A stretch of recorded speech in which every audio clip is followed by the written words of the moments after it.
Hey guys, Rocky here. Welcome to another episode of Project of the Week. Still working on this Toyota baby over here, trying to get it all straightened out. Got some of the body work done, haven't got it finished yet. I did decide to switch gears a little bit and decided that I would try to tackle some alignment issues. I'm not really sure if there are alignment issues. I would imagine there are. This vehicle's pretty old, and God only knows when the last time it had an alignment done on it. The alignment must have been off or something because they did put 4 new tires on it, so I'm assuming the tires were starting to wear quite a bit. There's one on the back that's a spare. I've been looking at that, but can't really get much of an indication as to what kind of wear was on it because it seems to be wore fairly evenly, so it makes me think, the alignment probably wasn't too bad, but I mean, that tire there still got a little bit of tread left on it. It's a nice spare, but like I said, I can't really get much of an idea how it was wearing. Almost seems like there might be a little bit of cupping. I'm not sure. It's hard to tell because it's so minor. Like this way, I don't feel much feathering in the tread this way. But when I go this way, I feel the sharp edges.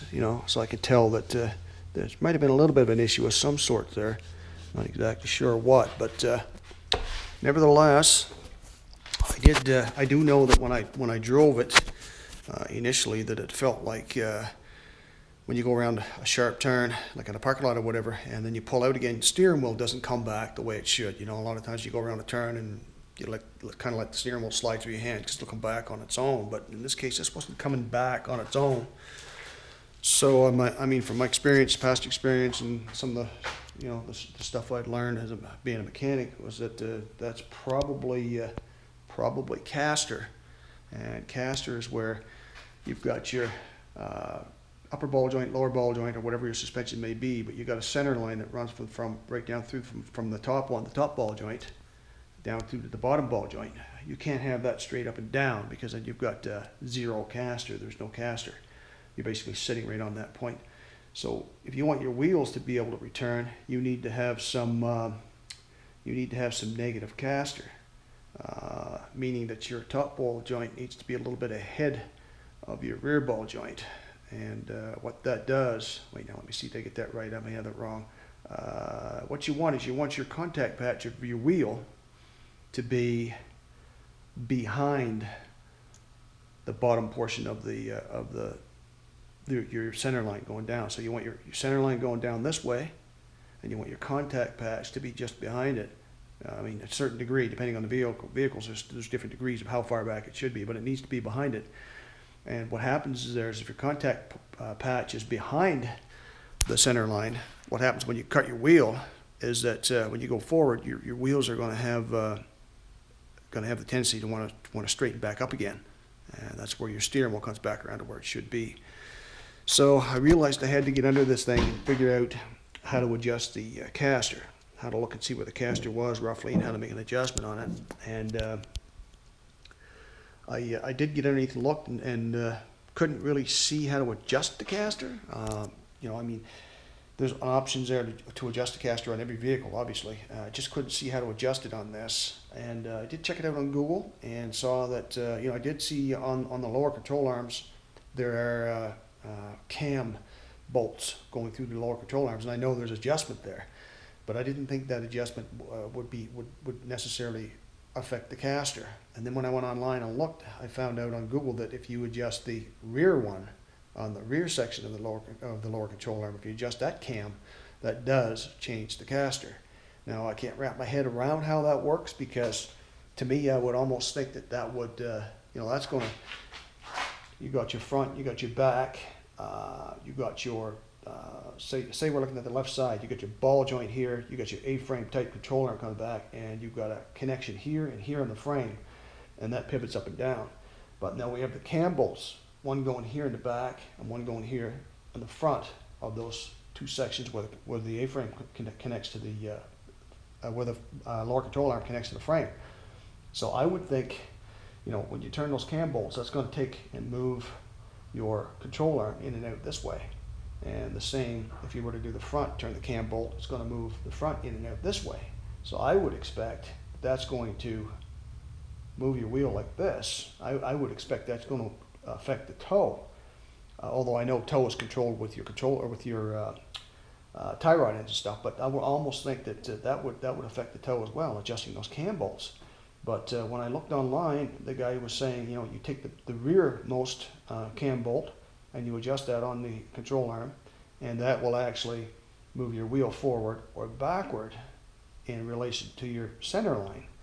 Now, I saw him do it, and it looked like, yeah, that actually works. And like I said, I still can't wrap my head around how that works. It doesn't make sense to me. I never would have guessed that would be the way I adjust it. But I went ahead and tried it anyway. I made the adjustment, and as I was adjusting that cam bolt, I had the wheel up off the ground, so I had a little bit of clearance. It would move easier. And I adjusted it, and I watched the wheel, and that does, in fact, move the wheel forward or backward when you turn that cam bolt in the rear pivot point of the control arm. So I adjusted both wheels. They were almost on center, based on the little cam bolt actually has marks on it. Basically a 0 for center, or just a line for center, long line for center, no number, just a longer line than the rest. And it was pointing straight down on both of them. It didn't look as though it had any caster setting or adjustment made on it. It looked like it was zeroed out, which, I mean, maybe that's not really zero, but that's what it looked like. So anyway, I adjusted all the way one way, and thought I had it correct. Did it on both wheels, and took it out for a drive, and thought, well, this might have made a little difference, but I really couldn't tell for sure. But I drove it out on the highway, and I thought, oh, it feels a little more loose on the highway now. It doesn't feel as though it steers as well as it did before. And I thought, well, okay, maybe the way it was adjusted before, it was in such a way that it just kind of put enough force on the front wheel, the driveline front wheel stuff, that it felt stable when it really wasn't. I thought maybe putting, the caster in the proper place where I thought it should be, or at least, exaggerate it more towards where I thought it should be. I thought that would, potentially make it handle better, but it didn't. And then I got thinking, well, okay, the alignment's actually way out, and what I've done is probably okay. It probably helped with the steering wheel coming back and stuff like that. Some didn't seem to help as much as I wanted it to. The more I drove it, the more I realized, no, it didn't really help it at all. I thought it just pretty much feels the same, except now it feels looser on the highway. Seems to be need more correction as you steer and drive. So I got thinking about it afterwards. An hour or so later, I came back. I thinking about it, and I thought, wait a minute. I think I might adjust that wrong way. I got thinking about how I moved the wheel, and I was like, no, I think I moved the wheel the wrong way. Because what I did was I adjusted so the wheel went back, and what that actually did was put the contact point in front of the center line. So I thought, no, that's not right. Yeah, that's actually not. Actually, no, sorry. See, I got it backwards again. I adjusted the wheel forward so that the contact patch, if you adjust it forward, the contact patch would then be behind the center point. Yeah, that's how I did it first. And when I did it that way, of course, it didn't help. And I got thinking about it, and I realized that's not right now, because I've really set it in such a way that we are now ahead.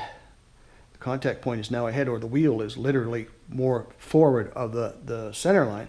So what that basically does is causes it to be like a caster on if you've ever seen a caster on the chair that'll roll, like, they're sort of off center. If you turn it around so the wheel's more to the front of the center line and you try to push it, that wheel will want to flip the other way. If it can't flip the other way, it does have a range of motion, but it can't flip completely around. It's gonna wobble. It's gonna go like this.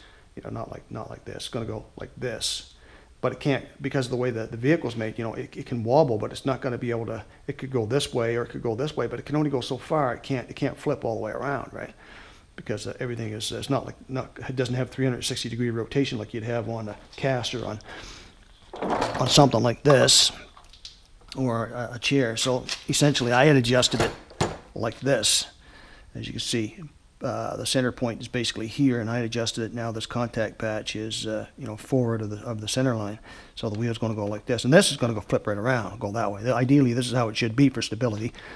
If you have it like this and you turn it one way or the other, and then you push it forward, it's going to want to center itself. It's going to try to come back. So ideally, what I needed to do was adjust the one on the vehicle so that it looked more like this. So this here, let's assume this is the front. So it needed to be adjusted like this. And then when you turn it and you drive, it's going to have the tendency to want to straighten back out. And that's going to bring your wheel back around. But I had it the other way. I had it this way. So, you know, it would want to go this way or it would want to go this way. So essentially that's going to cause some instabilities in the steering, which I felt. I did get the idea that there were some instabilities in steering. So I came back and I said, okay, yeah, I adjusted it the wrong way. I crawled underneath and I adjusted it all the way back to the center line and then the other way. So the contact patch was where I thought it should actually be. And then I took it for a drive, and yeah, immediately I noticed more stability in steering. It didn't seem to be as loose on the highway. It felt more stable, felt good, and I noticed that the steering wheel does return now much better than it did before. But I cranked it all the way to the max as far as it would go, which I know if you put it on the alignment machine, that's wrong. They're going to tell you, you know, your caster is, if you've got too much caster, you got to take some of it out and adjust it to where it necessarily should be. But the results I got from that should have been overly exaggerated. I mean, I would have expected it to be quite aggressive with the steering wheel wanting to return, and it's not. And it's still, if you crank the wheel way around, you know, all the way to the left or right, it seems to have still have a bit of a lag in coming back. You sort of have to bring it back a little bit till it gets to a certain point, and then it'll actually, you know, it'll grab and it'll come around by itself. So, you know, I get the impression that the steering stop, when you cut your wheel to the left or right, is a lot further than it should be. But when you look at it, it's got steel bumps on there that have been welded on. Nothing's been changed, so they're the actual factory stops, and you know, that's got to be correct. That's absolutely got to be correct.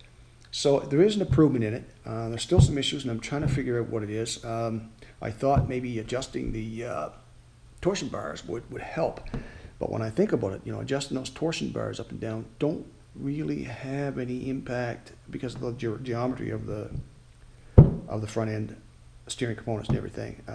Adjusting that would not have any impact on the caster, and not really sure if it would have any. Yeah, it probably would have an impact on the camber, because the higher you jack the vehicle, the more the top of the wheels are going to fall out, the bottom of the wheels are going to come in, or the lower you set the vehicle, the more the tire is going to come in on the top and out on the bottom. So, you know, you take your center patch, instead of now being in the very direct center of the tire, you're going to be riding on the inside of the tires, or you're going to be riding on the outside of the tires, depending on which way you crank it, right? So that would definitely have an impact there. I went to try to make an adjustment with those, and I know it can be done. I've seen it. I've watched a few. I've done it before, as I mentioned, but I've also watched a few videos where guys are cranking them up. One guy actually had a vehicle just like this, and he cranked it up from 7 inches from the wheel well to the top of the tire, up to, I think it was 2 inches, 7, 8. He cranked it up to 11 inches. So he had 11 inches of clearance from the wheel well, where your chrome is here, to the top of the tire. He jacked that up to about 11 inches. So basically, it had a really good lift on the vehicle. And then the crazy guy went and took it for a drive and had somebody videotape it from outside, and he was actually hopping the front of the vehicle. What he would do is he hit the gas and hit his brake, hit the gas, hit his brake. He actually had that vehicle hopping, the front end hopping about a foot off the ground, and I thought, wow, it's a wonder he doesn't break a torsion bar doing that. So, you know, that led me to believe that, well, those torsion bars must be pretty strong if they can handle that kind of abuse. But I'm still a little leery about cranking them too much. He had to crank it. He had to crank a lot to get it to lift the vehicle. It wasn't like 2 turns or 3 turns. I mean, there were a lot of turns in order to get it to lift the vehicle the way he did. This one's sitting at about 7 inches. And he set his back down to what it originally was, which was 7.5. So I'm thinking this is drooped a little bit in the front. I'm not sure if jacking it up is going to help.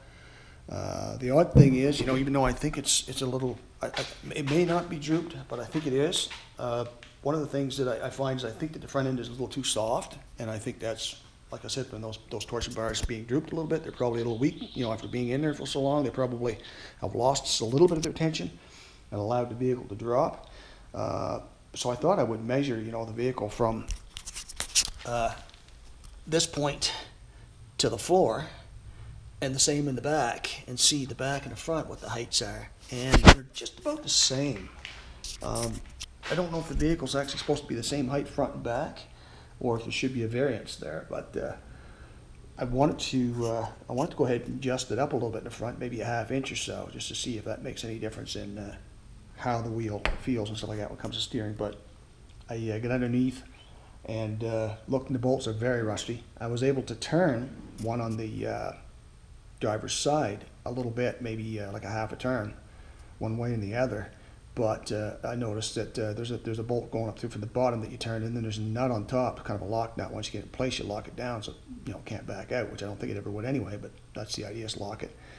And the whole thing was turning. The bolt was turning, but the nut was turning with the bolt. So I'd have to, you know, I kind of left it at that. You pretty much have to go under there and heat that nut with a torch so that you can break it loose. And then, of course, you want to lube those threads really good, because they're really rusty. Lube them good so you can actually get some cranking on it without breaking a bolt or, you know, damaging anything like that. But I was a little leery about it because, you know, I don't know how strong those bolts are. I'm pretty sure they're quite strong, but I didn't want to break one, so I just kind of backed off on that. I might go ahead and still heat that with a torch and give it a try, carefully give it a try, see if I can get it loosened up.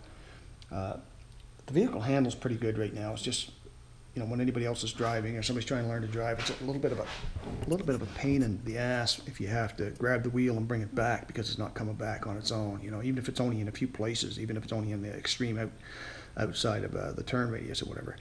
But I'd like to get it so that it's a little more responsive coming back on its own.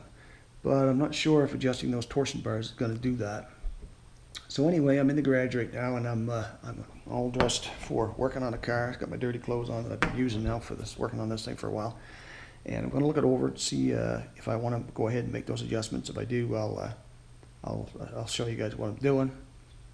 If I don't do that, I do something else, I'll show you that as well. But I'm just trying to make up my mind what I want to do here right now. And once I got that sorted out, when I get started at something, I'll come back and fire this up and let you guys have a look. Till then, peace out.